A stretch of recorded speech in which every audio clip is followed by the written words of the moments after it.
Sebelum Ratu Balkis dilahirkan, ayah dari Ratu Balkis yang ketika itu menjadi raja di kerajaan Saba memiliki satu hobi yang sangat unik, yaitu dia senang dengan aktivitas berburu. Tujuan sang raja berburu bukanlah untuk mencari makanan, namun hanya untuk kesenangan atau hiburan semata. Nah, pada suatu hari, ketika sang raja tengah berburu di tengah hutan, sang raja merasa sangat haus. Nah, dari kejauhan, dia melihat ada sebuah tenda.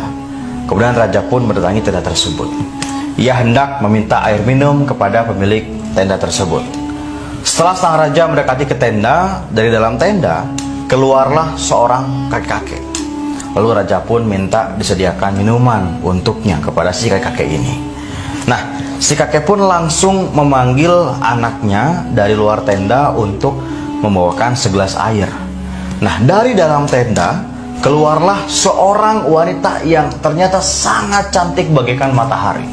Jadi bisa diibaratkan wajahnya ini sangat rupawan dan juga bersinar. Di tangannya memegang cangkir berisi air yang terbuat dari batu yakut. Raja pun terpaku dan takjub dengan wajah cantik dari wanita ini. Dia menjadi tertarik dan berniat untuk menikahinya.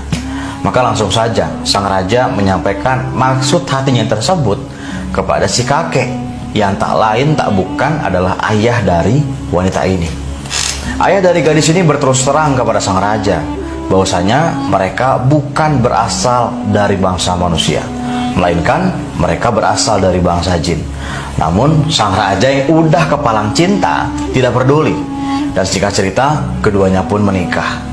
Akan tetapi sang ayah memberikan sebuah syarat. Jika sang raja menanyakan sesuatu yang dilakukan oleh istrinya, maka pertanyaan itu menjadi talak baginya.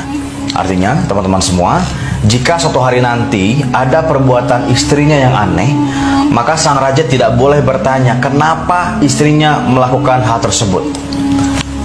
Jika saja sang raja bertanya, maka keduanya harus bercerai.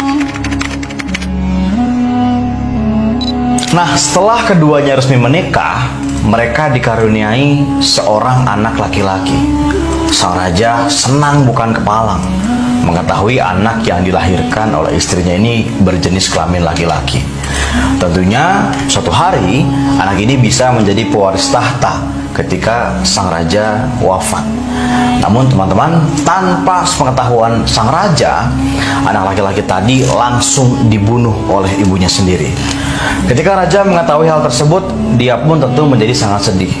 Di samping itu, dia takut untuk bertanya kepada istrinya tentang alasan kenapa anak laki-laki pertamanya harus dibunuh.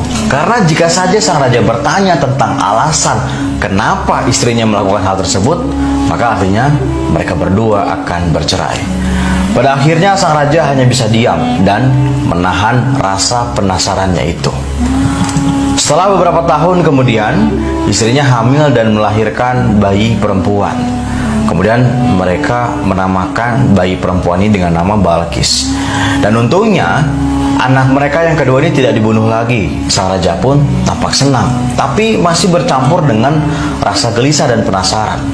Akhirnya pada satu hari, raja pun tak bisa menahan rasa penasarannya. Dia mendatangi sang istri dan menanyakan, "Wahai istriku, kenapa waktu itu kamu membunuh anak laki-laki pertamaku?" Mendengar pertanyaan ini, istrinya tentu menjadi sangat sedih.